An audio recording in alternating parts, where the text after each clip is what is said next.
Well, guys, we're excited to welcome y'all back to another episode of Yoders Talk. I'm your host, Clinton Yoder. As always, Corey McClendon here with us. We are super excited to get another episode going today. We have a very special guest coming on today. Corey, I'll let you speak on that a little. Yeah, so today this guy means a ton to me. I call him a friend, but just a story of resilience. So we're going to have Kirk Hayden on today, so I'm really excited. Yeah, me too. He's been with our company since like 2015. There was a stint where we'll get into that, what happened, where the time that he wasn't with us, but he's back with us. He's actually running a team down at Yoders too. So, but it's going to be a fun episode. Really diving into, I mean, the man's been through a lot throughout his life, and the resilience of what it takes to overcome. He was in the military and coming back from the military, kind of, the transition of things that he went through. So it's going to be a lot of fun. I'm super excited. So really excited for this episode. So sit back and relax and enjoy. Yes, sir. We welcome y'all to another episode of Yoders Talk. Say like I never blamed you. I'm mad at myself for letting it happen because it was stupid. When I have a mentally struggling day, if I put that on her, it's not her burden to bear. Like it's not. My job is to take those burdens and give them to God. Being in the military and then transitioning back to civilian life is probably one of the hardest transitions. I don't have that experience, of course, but what I can see, what I've heard, it's a lot tougher than what you would think.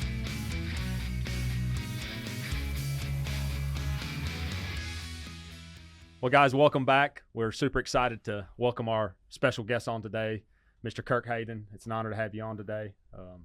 It's a privilege. I appreciate your willingness to come on and share your story. Thanks, it's going to be awesome be to be good. here. It's going to be good. So, Corey, you got any stories related to Kirk? Yeah, I think going back to our first time hanging out, I think it was at Christian's birthday party. And it was just a bunch of guys hanging out, and Kirk kind of walked in, and he's kind of a bigger guy. And so at some point in the festivities and everything, guys doing what guys do, we had to see who's the strongest. And so I think you and Christian started arm wrestling, and at some point shirts came off. Yeah. And I was outside at the time, and so like I walked back in, and I see just a bunch of guys with their shirts off, arm wrestling, and I was like, well, as y'all can all see, I'm not the most physically fit, but my shirt had to come off too. And so, I think I arm wrestled Kirk, and he put me down in about a half a second. But I think that was probably our first time hanging out. But hey, you stepped up, man. Hey, you can't just let it go. But the fact is, we may have to. I think I can get Kirk. Are we going church? Yeah, let's just. So yeah, well, it's Kirk. I know me and you've had a relationship for. I mean, when did we first kind of? When was our first interview? 2000 and I want to say 2014 or 15. It would have been not long after I came off. It was all in the Southern Premier days. Yeah, that's when you came on. I want to say 15. 15 because I came off active duty in 13. Yeah, and there were some years there. Yeah. So, but yeah, no, it's a privilege. I appreciate Kirk's willingness to come on and really dive into his story. Just the resilience of his life, being in the military for. I mean, really, his whole career was the military, and he'll share a lot on his life and things like that. So, yeah, it's going to be a fun episode to just go through the things that you faced, and truly be, hopefully it can affect somebody in a positive way, and somebody that may be facing similar things. And I know a lot of times on our podcast we discuss a lot of leadership things, a lot of business things, but the fact is. People are going through things in life that affect work, and so it's a privilege to be able to dive into someone's story that has had that resilience. I've known Kirk for a while, and he's been knocked down times several times through the times I'm knowing him, but he's always got back up. So it's going to be sometimes self-inflicted. Yeah, hey, we got that. We got that. All of us have them. So it's going to be a privilege. So let's dive in. Yeah. So Kirk, let's talk about the let's just dive into your childhood, and let's talk about the early days of where it all got Kirk started when he was running around Just on a little baby playground. boy. Yeah. Yeah. So, grew up in Birmingham, Alabama. I come from my beginnings were very Christian household. Like my mother and father went to church every Sunday and stuff. That's where it started, where I got to know God. Like I was the little kid in church. Like I played the violin, I played the cello. Do you still play it? No, I forgot now. We got to get one of them. We got to see him play that. Sorry, that was my first introduction to the church and God, and it was a little bit different environment. Like very strict on things women could wear and men not having beards, whatever. But it was a very happy time. Very conservative. Very conservative. Very conservative. I'll say that. But I can't say nothing because bad about it. People have their opinions, but it's where I grew and where I began knowing God and being able to fall back on Him. I was a little kid in the church, raising my hand, praying. I would sing louder. I think I'd embarrass my parents sometimes because I'd be right there with them, raising my hand. And then fast forward, later on in life, my mom and dad divorced. And honestly, I think it's because we got away from the church. I don't know how that happened or the story, but that's my perception. So, yeah, and still in Birmingham. Mom and dad got divorced, and when I was like 12, I started acting out like most kids, I guess, do. The dynamic of the household has changed. I stayed with my dad, and then I started getting in trouble at school here or there, and little things added up. And to make a long story short, like I wound up getting in enough trouble to where I spent a lot of time in a boot camp or a juvenile detention center because of my mistakes and that. Talking on that a little bit, that stage of life, going through that, is it true? Does it truly benefit a child? I've always been curious about that. The juvenile detention and the boot camp stuff. When for troubled kids, does that, in your opinion, would you say that helped you? No, I would not. Because that's kind of where my mind has went with that. I've seen a lot of people that went through that, and I've not heard a single person say that has benefited me. No, our system is, I don't really know how to say it. Like there's nothing in there. There's not a program. It's more like just, so like our kids, right? When they're in trouble, we punish them, but then we give them guidance and direction as well. Mm-hmm. Yes. Did I meet some people and instructors in there that actually cared? Yes. And that did have an influence on, hey, you can't keep going down this road, because at the end of the day, we have consequences. There's right. prison when you get an adult too.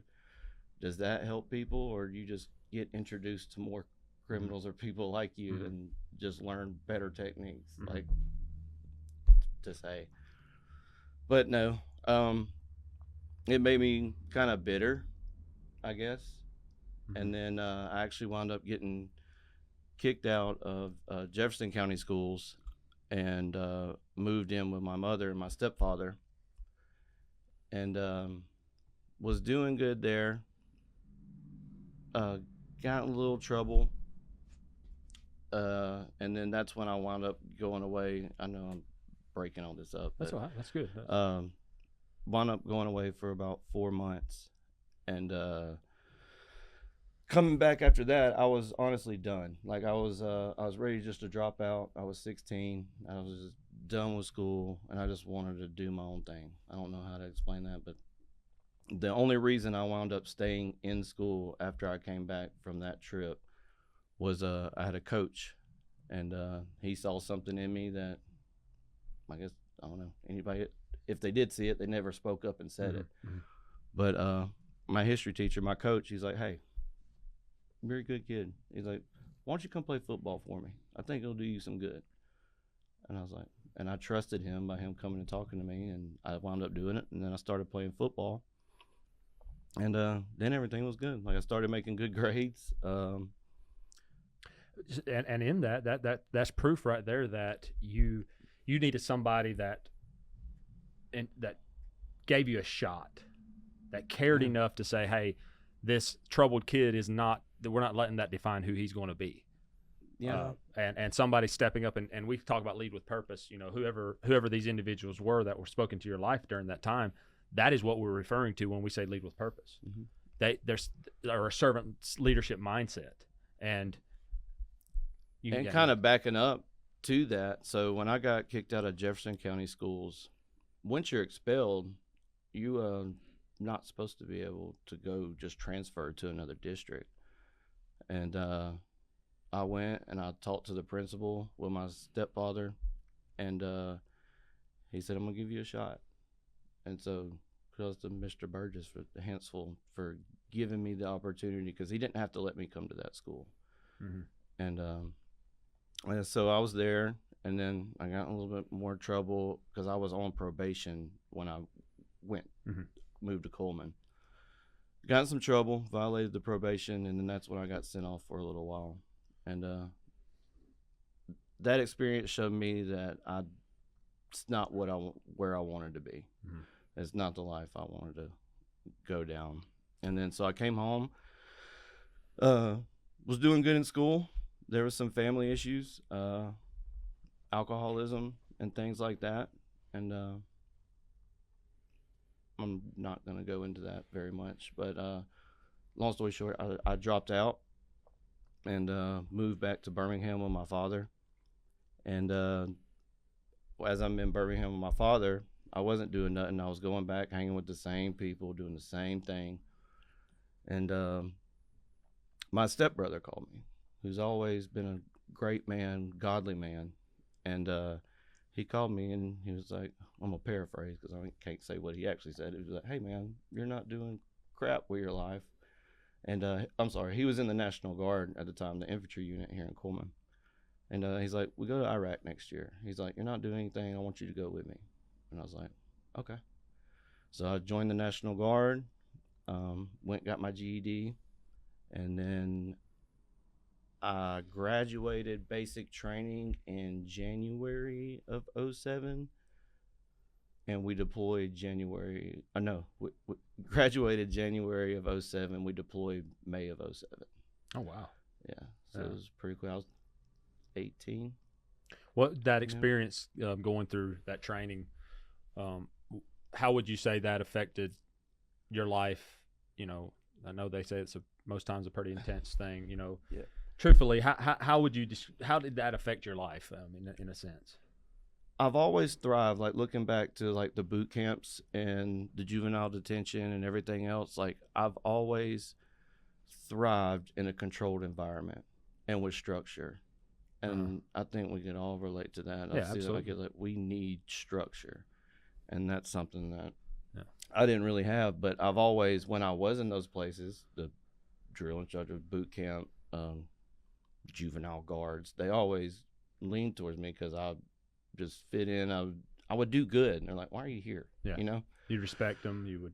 Well, yeah. So I went to basic training. I was the honor graduate from my basic training class, and then I came home, and then we deployed to Iraq. But structures, I've always thrived in a structured environment. When I get away with that, I mean, think about it. The structure that's in that book right there is what everybody needs. That's right. Good. And the roadmap to life right here in front of us, boys. Yeah. And I think it's really a great parallel. Something I think about a lot is with my son, because my oldest son, because he lives 1 week with me, 1 week with his mom. Mm-hmm. Understanding that sometimes like we have to overstructure his life. So like me and her and my wife Lauren, we talk a lot about, hey, what is he doing at your house? What is he doing at our house?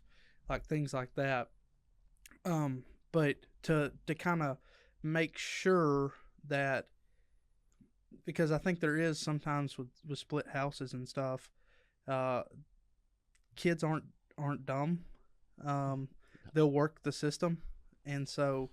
But with that, the reason I brought that up, I think it's really, we can start to see in your life where maybe in your early life you didn't have a lot of structure, and it was a little bit of chaos, and the military being a structured environment, you thrive. So saying all that to say this, sometimes the person in a situation, it's not that they're a bad person, it's they're not in the right environment. Absolutely. Right, absolutely. I think you're on. I think that's a very Yeah. valid point. That a lot of times, and I've seen it in the business here too. That giving somebody a shot and truly showing them that you care and that you're there for them, but yet creating that structure and saying these are our boundaries, setting them boundaries, I think does well for someone that kind of what you were going through, Kirk. Mm-hmm. I noticed that in life, that doing that really helps change the projective of some, or the direction someone's going. People need boundaries. Yeah. I need boundaries.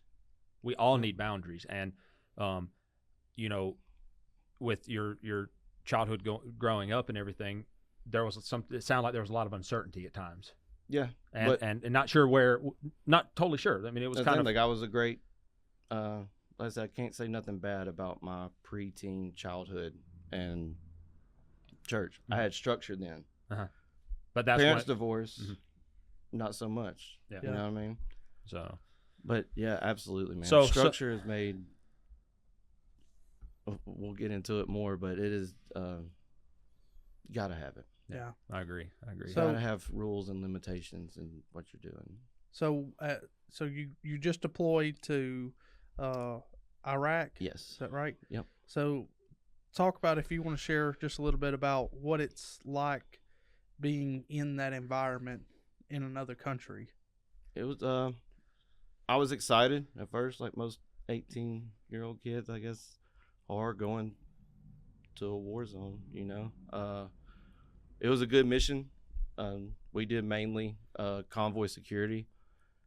We got in a few engagements, some IEDs. That's a real eye-opener, like experience, like when I could die. Mm-hmm. Rockets, mortars, things like that. It makes you appreciate life a lot, like especially like, and not just the danger of it, but going to a different country and seeing how other people live outside the U.S. and like we're blessed. Makes you realize how good you have it. We that's facts. We just came back from Costa Rica, and Costa Rica is not I would say, a third world country. They're not actually, and even there, just seeing the way they live, I'm like, man, come on. Why do we in America think it's, we make all this money, we do all this, we do all that, and yet we complain when there's, seeing how people that they are just get by with so little. Yeah, there's people just wanting food today in this world, and so. But there's some, the radical Islamic groups or whatever, but from the interaction with the locals I met, like their family dynamic is so strong.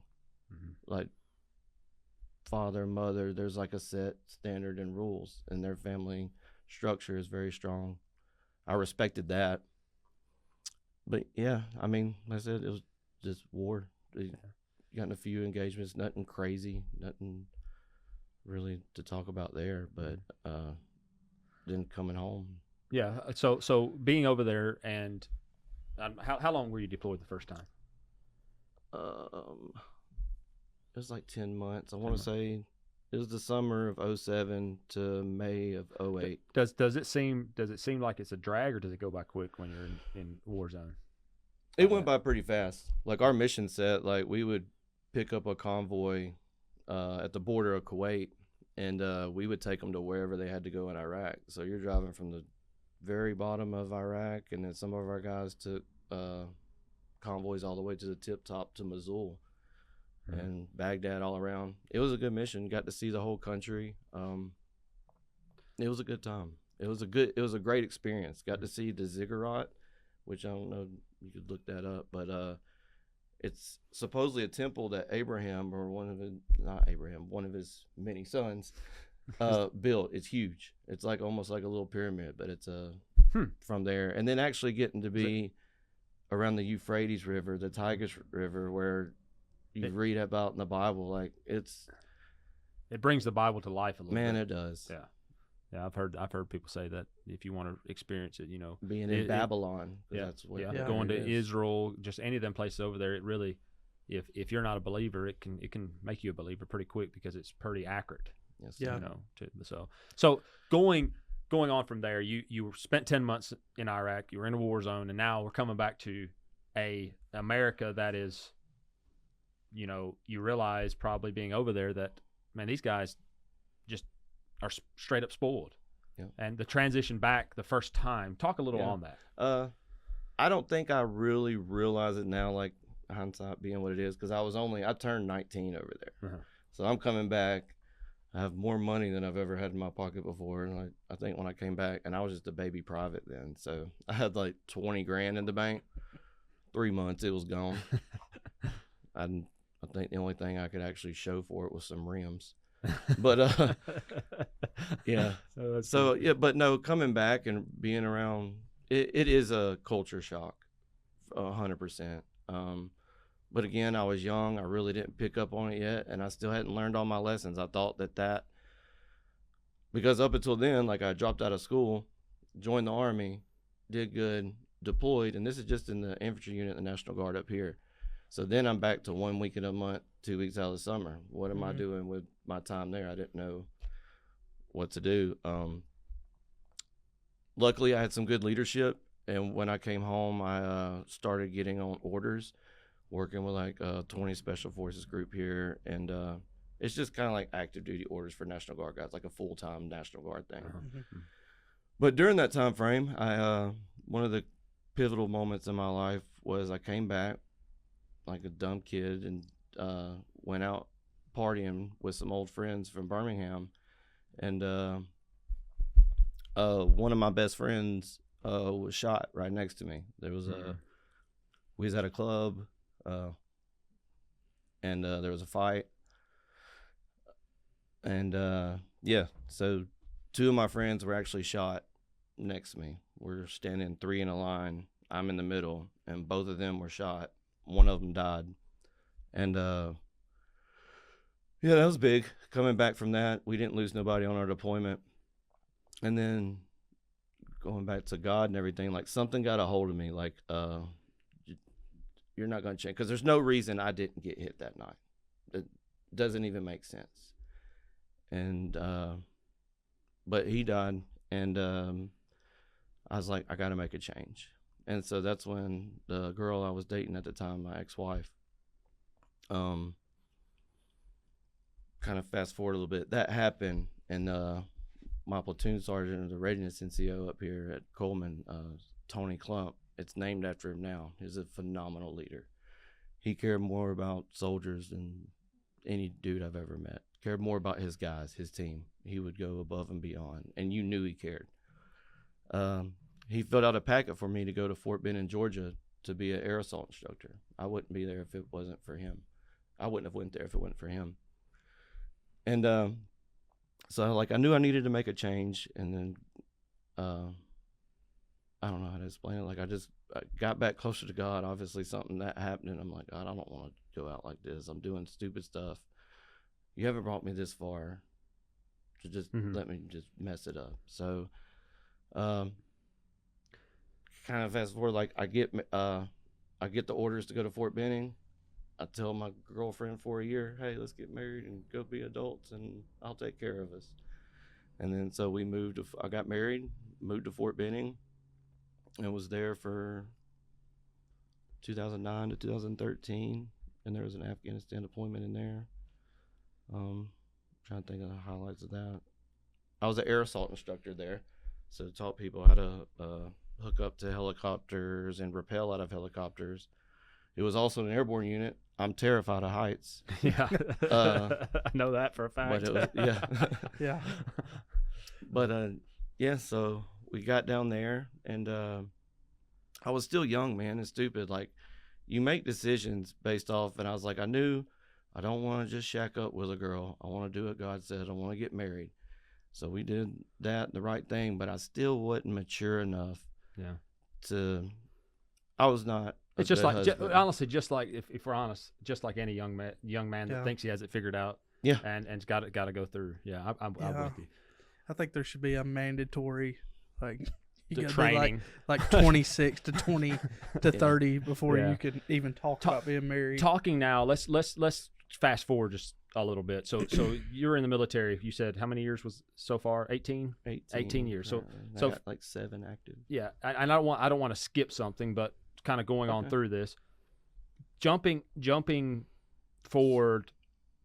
What year was it that you it was active duty? You were active duty until 2013, but I had an Afghanistan deployment in there. Okay. So I came home and the divorce. Yeah, and then we had you went from there to, there was a stretch there. I'm trying to. That's when you came and worked for us, correct? Yes.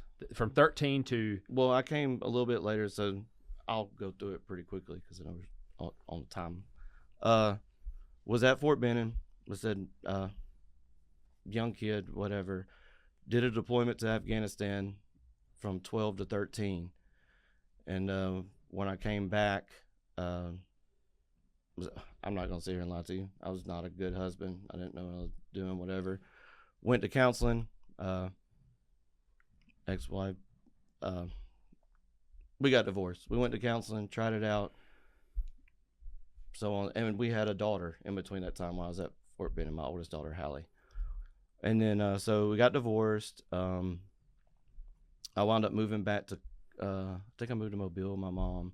There's a transition there where I was just bouncing job. Then I was trying, because I knew I wanted to be around my daughter, so I didn't want to be on active duty. Mm-hmm. And she was in Birmingham, so I was bouncing around trying to find a job, and then that's when I came to you in about 14-ish, I think. 14 or 15. I'm trying to remember. I think it may have been 15 because I'm looking back. I think that's when the end of 14 is when I started that company, and so you came the next. Yeah. It was within the first 6 months of that company started. 15. 15's fair to say. Yeah.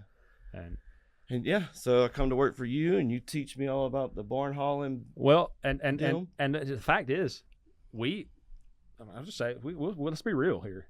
There was some times I was not a great leader over that time. Not now either, but I don't want to say that I am by no means. But over that time, me and you, there was a couple times that we actually kind of had a falling out. If you want to, not you fired in a form, me. I fired him. Yes. Yeah. So, but totally deserved it. Well, but I remember when all that went down. I look back. I mean, the fact is, the things that I did too were not to par of the way that true leadership should be, and that's a fact. I mean, we're not trying to sugarcoat it. No. And so we kind of had it was about a 3-week ordeal. Yeah. Till we finally kind of we started communicating a little bit more again, because the fact is that I love the dude. Yeah. He's more than just he's more than just a team member here. Love you too. He's he truly became a friend. That's what I was saying. Like, and some people say, oh, you shouldn't be friends with workers. You can chew me out. You can say what you want. I believe that's false in a sense. There's boundaries, but yet I think it's very vital that you. We just have a lot of history. Yeah. There's been a lot of. Well, I just don't see how you could do that. Yeah. I mean, the people that we hang around, majority of them is because we work with each other. Yeah. I mean, like, We spend more time with each other than we do our family. That's a fact. And I mean, like, I love Kirk, and you know that. He comes down to Yoder Metal all the time, and we sit and eat breakfast together because he brings me a half a burrito sometimes. So that's where my half burritos went. Sorry, buddy. I haven't had my half burrito in about a month now. Yeah, it's been a minute. Sorry, Randall. Yeah. No, but I don't want to get off course too much here, but I just wanted to say that the fact was there was a stretch that our relationship wasn't just the greatest. No. But the fact that I want to make this comment that if you're facing some conflict between people, forgive quick. Because the fact is, and that was actually what Toby Keith, one of the things he said on his last concert he had, he said, if I could leave anything with you, and he was fighting his cancer, he said, forgive quicker. And I think that's we were able to, from there, we started building. You went back, kind of speak on from there. Yeah. So, and during that time, what led to that happening is before I started working with you, I got addicted to pain pills. I cut the end of my finger off working in a plant. Got on I don't remember, hydrocodone something, and then it got me. Like, I've always, since I was a kid, had a trouble with what do you call it, addictive personality. Like, I go all in, and that's what ultimately led to me being fired, was my attitude and just being an idiot. And then so yeah, right after you fired me, it's crazy, man, because then so between then, I also got married in 2015 to my wife now, and we have 4 children. I think at the time only Bryce and Abigail were born. And I remember, man, like, not having a job, and I can't say, like, I never blamed you. I'm mad at myself for letting it happen because it was stupid. But I do remember praying with my wife. I'm like, God, I got to change. And I was like, I have nothing else to do, because all I've ever done was the Army. I've worked in a plant, and I've worked for you in hauling buildings. And I just right across the street there, we prayed one night. I was like, God, I need something to help me get my life right. Very next morning, I got a message from a major in the Army that I was with at Fort Benning. He had moved to D.C. now and was over the non-commissioned officer academies. And he's like, hey, we're spinning up a team to go to Afghanistan to teach NCO course, a BLC now, basic leader course. Is what you need to get sergeant. He's like, are you interested? And I was like, man, my eyes watered up. I was like, yeah, because I didn't have that. And I was like, And so I wound up doing that deployment. I wound up spinning up. And it seems like for me, like, sometimes, like, God, every time he's worked in my life, he's separated me and put me by myself. And so I deployed individually. I got to meet a lot of great young men there, and women, and got to be in the instructor role again and actually teach them leadership. And that was awesome. And then that's how, on that deployment, and some of the kids, it sucks because, like, some things that bother me is, like, how we left Afghanistan. We may get in that later. Not really. There's no point in it. But I knew some kids that right after they graduated the course, they went out and got blown up and died. Man. So, yeah. And that affects you. That's a fact. I mean, it has to. Yeah. And so I came home. Well, I met a guy. So God leads me to Afghanistan to be an instructor. I meet another guy from Fort Benning that I instructed with, and he's contracting. So then I got into the contracting world initially just through a Department of Defense contract in Afghanistan. So I came home from Afghanistan, then redeployed and started periodically leaving for 3 to 4 months at a time. And yeah, I did that, and then COVID hit, and then Afghanistan shut down, and then I transitioned to working for a 3-letter agency. Begins with a C and ends with an A. And so I've done that for the past few years. Let's see. What could that be? It's very vague what you're saying there. I'm not sure what NDA I signed or whatever. But anyway, we'll leave it at that. The people can figure that out. Yeah. That will let them figure that out on their own. Yeah. And then just recently, I just came home in June and started working for you, because being gone for so long, it's putting a lot of strain, having 5 kids on my wife and everything. It's just time to come home and make a transition. It was a really good time, though. Had a great experience, met a lot of cool people. One thing I want to ask, it's something we talked about. In the times that we ask for God's help. Sometimes it doesn't work out the way we think it does, or it should. Mhm. So when you're, going back just a little bit before you went and did the leadership school, when you're praying for a job, and that moment hits, I mean, was there a little hesitation of like, God, like, that's not what I was talking about? Like, I didn't ask for Afghanistan again. Yeah. Yeah, 100%. I feel like, God doesn't give us necessarily what we want, but he for sure gives us what we need. And that's what I needed. I needed to separate myself, get myself together, get clean off the pills, because that wasn't an option. Yeah. In that period of time. And then he's just good, man. Like I said, I did not want to go back to Afghanistan. And but I knew that was an option. There's no other way to explain. I pray the night before with my wife on our hands and knees, and the next morning I get that. I haven't heard from this dude in 5 years. Yeah. And then consistently I come home, try to transition. I will say transitioning is very hard. After doing it for so many times, especially the contracting thing. And it finally took a toll. Yes, and, let's speak on that just a little Okay. bit because and I think it's wise for people to hear this, because there's a lot of people that not only transition out of the military but have a major career change, a major life event that happens that puts them on a total different course. Yeah. And I don't want to downplay the fact that I feel like probably being in the military and then transition back to civilian life is probably one of the hardest transitions.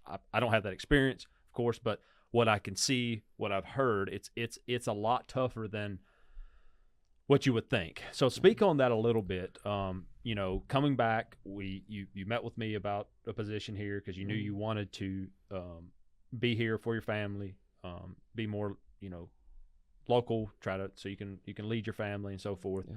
So in that transition, I know we've talked a lot about this, and it's been an encouragement to me, what you've said through that process. So speak on that just a little bit, if you don't mind. Yeah. So every time you come home, it's come into a different routine, and you're messing up mama's routine that she has with the kids while you're gone. And let's just say from my experience, from the deployments, it's the camaraderie, it's the structure that we need, because if I don't have structure, I'm my own worst enemy. I think that anyway. But coming home, I'm trying to think how to put it. It's not like a lot of people want to automatically assume, oh, you've seen this and done this and it's PTSD or whatever, but it's like the relationships that you have and build with those people over there in those situations and in that environment. And then you come home and you want to punch a guy in the face at the gas station because he's being rude to a little girl behind the register. So ungrateful. Would you say you feel like you almost lose your purpose in that transition? 100%. You have to find another whole purpose in a sense. Because then I knew what I was doing. I was making good money. I was providing for my family. I loved the job, but when you come home, you're like, what do I do now? Yeah. And especially for me, because other than working for you for those 2 years-ish, I've never done anything else. It's all you've ever known. Yeah. It's all you ever known. I've never done anything else other than deploying and everything. And some guys, unfortunately, they get addicted to it. And some guys I was working with the agency, they're 50 years old and they have nothing. You would think they'd have a whole big bank account set up or whatever, but they just go home and blow it and then come right back. And I was like, and even funny, going back a little bit. So I loved that job. I prayed for that job. And when I finally got it, and maybe y'all could help me out or elaborate on this, but when you pray and you want something, and then once you get it, you're like, well, I'm here now. What's next? So once I got the job, then I remember sitting at an undisclosed location, and I'm thinking, God, I just want to be home. I was like, I just want to be home with my wife and kids. I was like, I know nothing else to do other than this. And I was like, you've led me here. I've prayed for it. Thank you. I was like, I'm not trying to be ungrateful, but now,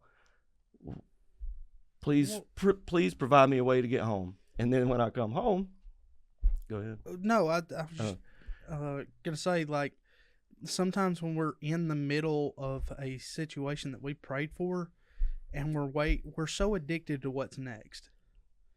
Like, and so 100%. sometimes God leaves us in a situation. Number one, I think He tries to slow us down. Number two, I think there's a lesson to learn still inside. I can remember one time before I became a full-time pastor, and I was praying and wanting that, and I wanted to just do. I was young, and I can remember praying. I worked for a vending machine company, and I was like loading drinks into a machine one day, and I can remember praying, God, like if I was full time, like I could just be doing your ministry all the time, like and then it's just like the Holy Spirit dropped this into my heart of like, you've not learned something here that I'm trying to teach you. You missed it. And what I think sometimes as humans, we get so consumed with like, we get consumed with our physical presence in a situation, but we lose the environment that we're in. We don't focus on the environment that we're in. And we also look for status. There's a quote that I think goes well with that. It says, the gem cannot be polished without friction, nor man perfected without trials. Yeah. So the stages of life we're going through, God is preparing us for what He, for the next stage of life. Yeah. But like you said, you got to be careful. Don't miss that, because maybe He, in a sense, says, okay, well, you didn't catch it. You didn't catch what I was trying to teach you.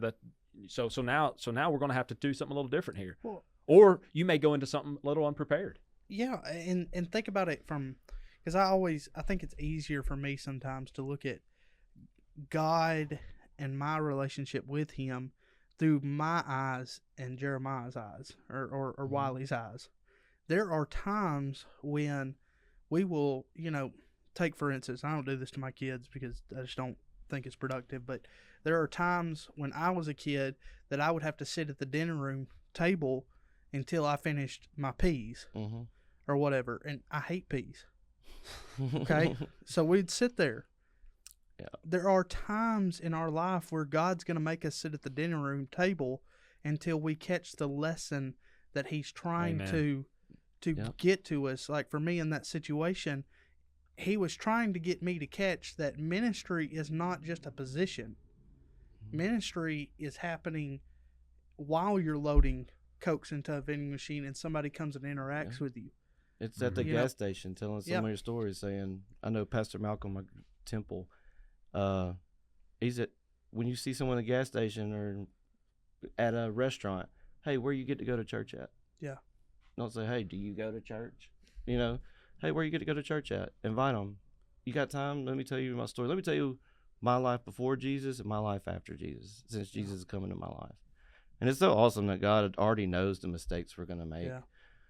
But being covered in His blood is awesome, and we don't have to worry about it. We are His children, and He will provide a way. It may not be the way we like. That's a promise in His word. We sit here and we stress so much about what's happening in our lives. Are we going to be able to pay this bill? Are we going to be able to do this that we want, and all this and that? But it's very clear in His word, everywhere throughout His word, that He takes care of His people. Well, if He knows every sparrow by name and takes care of them and feeds them, what does it say? How much more does your Heavenly Father care about you? Yeah. I mean, come on.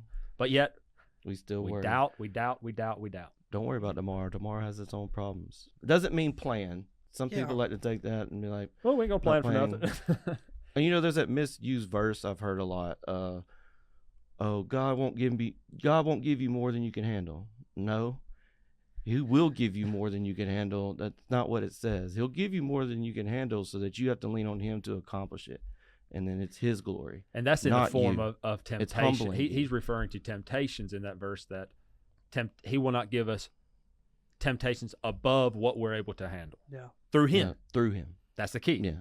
But a lot of people misuse that verse like, oh, God ain't going to put more on you than you can handle. I put it this way: I've been to my knees many of times. Yeah. that weight was just too heavy. In the wise words of Jimmy, he'll either drop you to your knees, or he'll either put you so much on you that you'll drop to your knees, or you'll have to do it yourself. Yeah.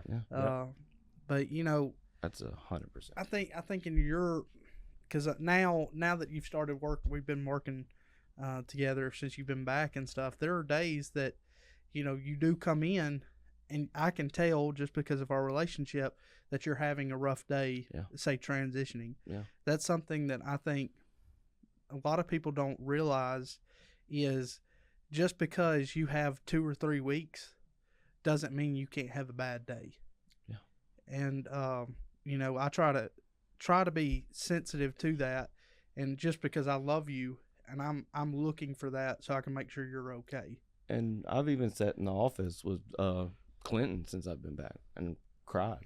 Yeah. I didn't understand what was going on. But the big thing is talk. If I could say anything to anybody out there, talk to somebody. There's still 22 veterans a day offing themselves because they're just not talking and getting it out. Yeah. And there's nobody noticing in their lives and wanting to reach out and just say something. Well, and then I'm going to throw something else out. People, when they do talk, listen. Just listen. Yeah. A lot of times we try to give a step by step. Well, do this, this, and this. That's not what they're needing. They're just needing someone to listen, man. And if they ask, yes, maybe you can at that point give some advice. But man, a lot of times it's just people need to just know that someone cares and that hey, this person is going to listen to me when I'm needing that. And so on my side, I would say just honestly shut up a little bit. Don't always have an answer to give to an individual that's like that. And I appreciate Kirk. I too many times try to give Kirk advice of what to do, but a lot of time it's good. Yeah, and so, but I like kind of keeping on with that. Talking about the purpose, finding a purpose. There was a stretch of time when you came back when you were kind of still trying to decide what you wanted to do next. I had offered you the position. You wanted to think about it, which was honestly to me I was grateful for, because I felt like it was good for you to think through it. But after you accepted that position and everything, even in that, there was times where I could tell that you were still needing to find your purpose within that. Yeah. Talk on that a little bit. Is that starting to kind of come around to you a little bit? Yeah. It's so funny you brought that up, purpose. So on church on Sunday, Bible study went the other night. He actually went into our identity and who it is to mean to have purpose. It's more like us as parents, what we should tell our kids are, because kids have so much influence today on the computer, and there's mental health all over America right now, especially in young kids. Like he went through just in our church and flipped through pages of children in our church that are saying, I don't feel loved, I don't feel this, and it was sad. It was heartbreaking. But he went through, I wish I would have brought it with me, but our identity is to be found in Christ and not nothing else. We are who he says we are. He loves us so much that he sent his son to pay for our sins. And there's a whole much more. He's more articulate than me than that. But it's so funny you asked that. Like, not until recently, man. Like, I've still been struggling. Like, yeah, and it's real. I talk to Samantha constantly about, I just don't know if I'm where I'm supposed to be. I don't know. I don't feel right. But I'm still, I think a lot of times we look at stuff from a selfish standpoint. Like, I am where I need to be. I am back home with my children, raising them. I'm with my wife. I'm helping her out around the house. But still, as men, like, we feel, I think, restless a lot of times. Like, you feel just want more. What's the next thing? And honestly, I think it just takes, sometimes, if just keep praying and just keep learning from your mistakes. Keep growing. And don't quit. And do not quit. Don't give up. Look at where you're at right now. If it's not where you're supposed to be, pray about it. God will show you. And the fact is, a lot of times we are where we need to be in that moment. That doesn't mean we got to remember that And God be doesn't. thankful God for where you're exactly, and God doesn't say, okay, there's a perfect timeline for everything. You may be in the perfect moment today, and tomorrow He needs you here. So in this perfect moment today, He needs you to speak life into your guys that you're leading there at Yoders too. Yep. That doesn't mean, I hope to goodness it's where God wants you for a long time. Yeah. But the fact is that there may come a time that God says, okay, Kirk, now that you've learned that in this moment you can find purpose. Mm-hmm. Now I'm going to give you more now. Talking about the talents in the Bible. Mm-hmm. It started out with the Lord gave, I think it was 3, 2, and 1, like the 3 different servants. Yep. And then went off, I guess you could say on vacation or whatever he went. When he came back, that servant was entrusted, or he had raised. And he invested it. He reinvested it. That's right. And he had 6, and then the other one had 4, but the one still had 1. What'd you do with what I gave you? Yeah, what'd you do with what I gave you, and all that. But then what the crazy thing was, the one that didn't do anything with it, what did he do? He gave that talent to the one that had 6. Yeah. Yep. So sometimes God wants us to start small so that He can make sure we're good, that we can handle the big. You think like we're the only ones in a hurry? Like It's true. It's true. Like, Now, we're and the I only want ones to in a be rush. real with it. That I believe the same thing. I'm always about what's next. Yeah. What's next. I think that's human nature, but it's wise, I feel, to sometimes just stop and realize, first of all, how blessed we are in where we're at, and realize that God, if everybody does the big thing, who's going to take care of the small? Yep. Think about that. And what's that quote? Like, you could accomplish anything as long as, if you get your mindset, I forgot who said it, but you could accomplish anything if you don't mind who gets the credit. Yeah. Let's talk a little on to, I just want to throw this out there. What lessons have you learned through this process of self-care and, I guess mental well-being along the way? I know there's a lot of that in the transition back a lot of times. Talk on that a little bit about having a way to kind of. So when I was with the agency, we had a place where we could go, and we actually were mandatory to go through these classes on self-care, eating habits, sleeping habits, and stuff like that. And just the average person doesn't realize like how important sleep and your diet is to your body. We're made up of all kind of chemicals in our brains and things, and it has a lot to do with depression and your emotions in the first place. If you're already feeling crappy and you go eat crappy and you sleep crappy, drinking, that's another thing that I admit I've struggled with for a very long time, and still do.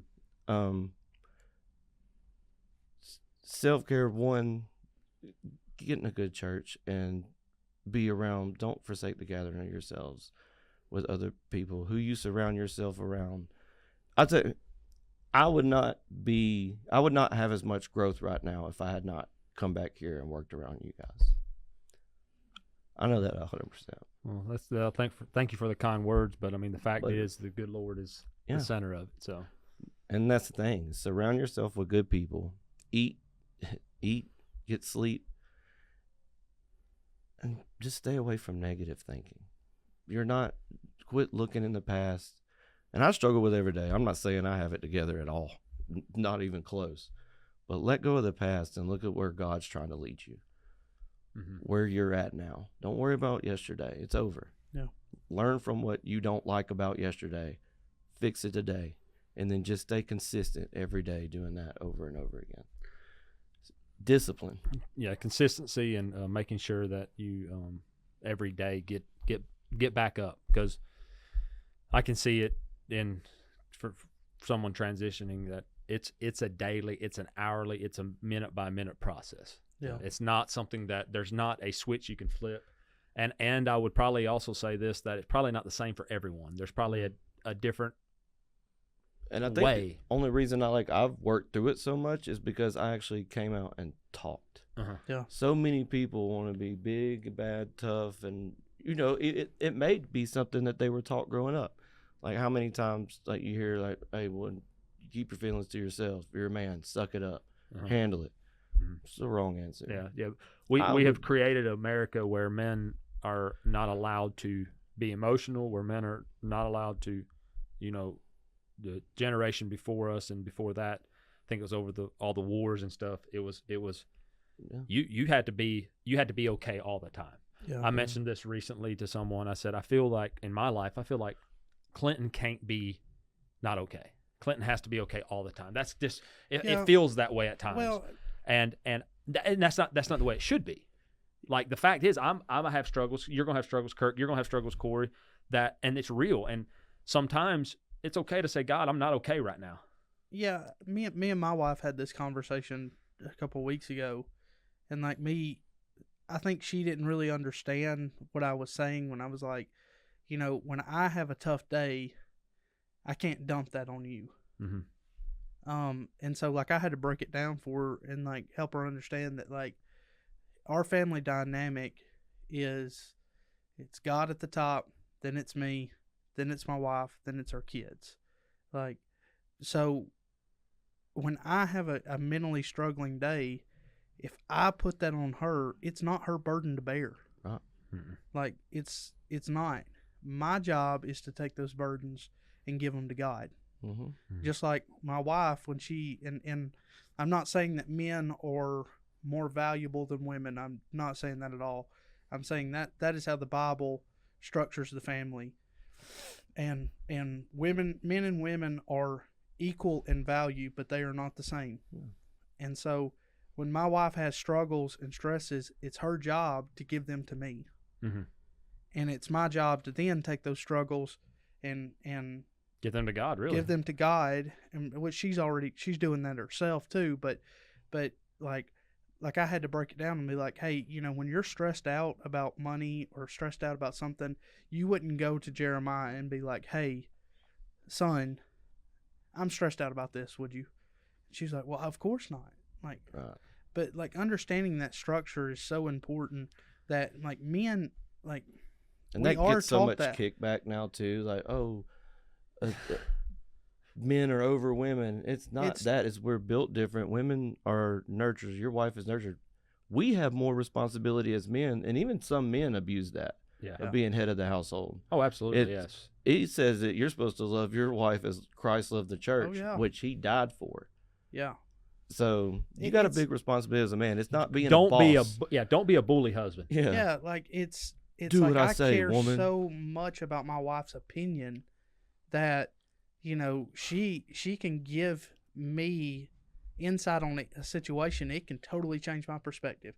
We are a partnership. Uh-huh. But when it comes to stresses and how we deal with the world, like there are things that I've just got to go take to God. Uh-huh. And But- I've got to talk to. Ain't there extreme value though having we as men, if that is the case, we have to have a group of somebody to go to. That's what I was going to go to. I have a group of friends Uh-huh. that if I'm and my friends know, like I've struggled with depression, I've struggled with like anxiety and things like that. If we talked to Brandon on the podcast, he would tell you that Corey has bad days, but where I would say there's value is I've given permission Mm-hmm. to those group of guys to call me out Yeah. and say, hey, listen, you're not talking, so we're going to make you talk. Yeah. Because so much of my childhood and a lot of childhood is that mentality, like be tough, Yeah. be like you suck it up and things like that. And that's all great, fine, and wonderful. Like it does make a strong man, Mm-hmm. but don't be such a strong man that you can't humble yourself and talk about the issues that are really facing your environment today. And letting your past dictate how you act now. Like for me, like talking on that, like growing up, like I said, I spent quite a bit of time in a juvenile facility or a boot camp or something like that. And I really got hardened, like, because you had to be tough then as a kid. It's a bunch of teenage kids in a little wild environment, like like a little baby prison. And I just hardened myself because I felt alone. Because there's no one there to help me. There's nothing. I was alone. Mm-hmm. And that kind of made me bitter throughout the years. And it lasted for a really long time. And then the deployments didn't help either, because when I come home from deployment, I couldn't relate to nobody. Yeah. All my Army buddies and stuff are gone, doing something else now. Same thing, deploy again. Love it over there. got it, had some bad times, people getting killed. And then I'd look for that over and over and over again. But you just can't keep hunting what's comfortable for you, like, all the time. Like, I don't know how to say that, if I'm saying it right. Yeah. Like, I felt like I said, I thrived in those environments, Mm-hmm. and I loved them. There was good experiences and there was bad, but for me, that was where I felt the most comfortable around and trusting others, because when I trust is a hard thing for me. But those guys I was around, like, I trusted with my life. Mm-hmm. And then I come home and then deal with everything going on in the world now. Like, I feel alone again. Mm-hmm. And really every time that I've quit feeling alone is when I come back closer to God. Mm-hmm. And yeah, that's all I could say is get close to God, man, because it's something, it's supernatural. I don't know the process, but I know every time I stray away and I don't have it right. I don't have it right at all. But I know every time I turn to God, he answers, and it's exactly what I need. Yeah. Mm-hmm. And it makes me a better person and a husband and a father every time I do that. So starting to wrap this up a little bit, I want to close with, or ask this question: is what would you tell in a short sentence to people out there that have been knocked down? They feel like every time they get knocked down, they finally get back up, they get knocked down again, whether it's returning back from the military, whether it's losing a job, whatever it is. Just what would be a word of encouragement around resilience when it comes to that? Avoid the situations that keep causing you to fall. Identify the problem and attack it or get rid of it, and keep going. That's it, because there's a reason you keep falling, and you know what it is, and it's not hard to overcome, whether it be drinking, drugs, women, doesn't matter. Whatever your problem is, there's something that you can alleviate from your life that will quit causing you to stumble maybe so hard. Instead of falling flat on your face, maybe you just stumble to a knee the next time, and then eventually you keep addressing these issues, and then that problem's totally gone, and then there's always going to be another one. But address what you can control, and then pray and put the rest in God's hands. Love it. Good stuff. Good stuff. Quote here, it says, "Tough times never last, but tough people do." And I want to be careful when I say that. It sounds like you can just, through your own power, be tough and overcome stuff. But the fact is, with God in your corner, kind of like our last episode thumbnail that didn't do so well. We do apologize to the people we offended with that. But anyway, sometimes that, we have a God that puts an obstacle in our way, we fall, but he's there to right away pick us back up and be like, hey, I got your attention. I'm here.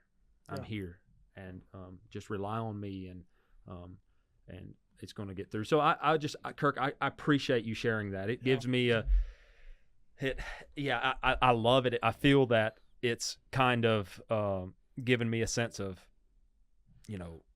drive. I've been blessed to kind of be in a very stable life my whole life. I've been, all the way through. So it's hard for me to speak on the fact that what others have faced, but, with a lot of change in their life and things like that. And so I appreciate you letting me speak on it, because all I want is anybody to know it doesn't matter what you go through, where you've been. I never thought that I would work for a 3-letter agency as a kid. I thought I'd be nothing but nobody. And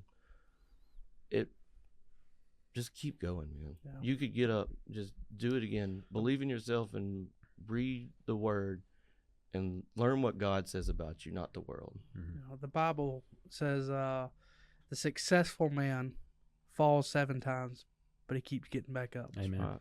And Kirk, I'm so thankful for your story. I'm thankful for your friendship more than anything. I got you. We really appreciate it, and I appreciate the burritos. So keep them coming. And Sean, while we're on thank you, Sean, back there. What's up? He's got his hat on backwards. He means business today. So, but yeah, and thanks, Clinton. This has been a great episode, and hope it helps our listeners out there. Hey, keep going. Yeah, that resilience, baby. Let's go. Let's keep fighting. We got an adversary out there that's doing everything in his power to destroy us. We have a God that's way bigger than him. Let's go get it. Let's go get it. You're going to face something probably today, probably tomorrow, throughout sometime in the next week that's going to feel like a mountain.